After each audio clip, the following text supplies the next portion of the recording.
ഡബ്ല്യൂഡി റോഡുകൾക്കും fund അനുവദിച്ചു. ഇനി തകർന്നു കിടക്കുന്നു എന്ന് പറയുന്ന ഒരു റോഡും അവശേഷിക്കുന്നില്ല.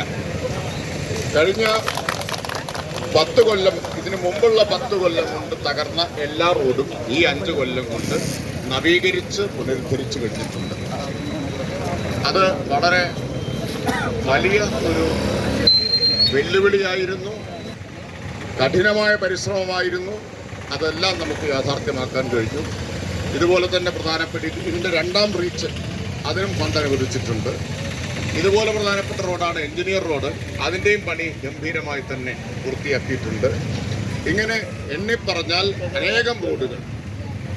ഇപ്പോൾ ഏറ്റവും വലിയ റോഡ് പട്ടാമ്പിയിൽ നിന്ന് ചാലിശ്ശേരി വരെയുള്ള നമ്മുടെ തൃത്താല മണ്ഡലത്തിൻ്റെ ഹൃദയരേഖ എന്ന് പറയാവുന്ന റോഡാണ്. അതിന് 64 കോടി രൂപ അനുവദിച്ചു. അതിൻ്റെ നിർമ്മാണം അതിവേഗത്തിലാണ് ഇപ്പോൾ നടന്നുകൊണ്ടിരിക്കുന്നത്.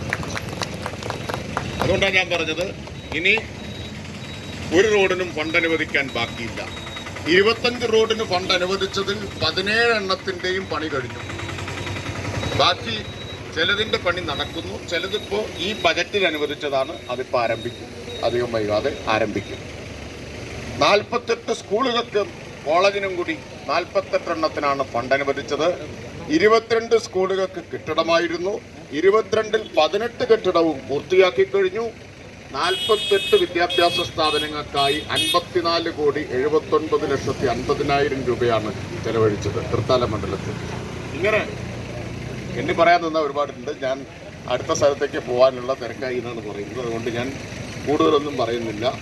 നാളെ മുതൽ 2 ദിവസം ഇത് പറയാൻ തന്നെ നടക്കുന്നുണ്ട്. അപ്പോൾ ബാക്കി കാര്യങ്ങൾ അപ്പോൾ പറയാം. അപ്പോൾ ഇവിടെ സ്വീകരണം ഉണ്ടാകും. അപ്പോൾ പിന്നെ ഞാൻ നിർത്തി. ബാക്കിയെല്ലാം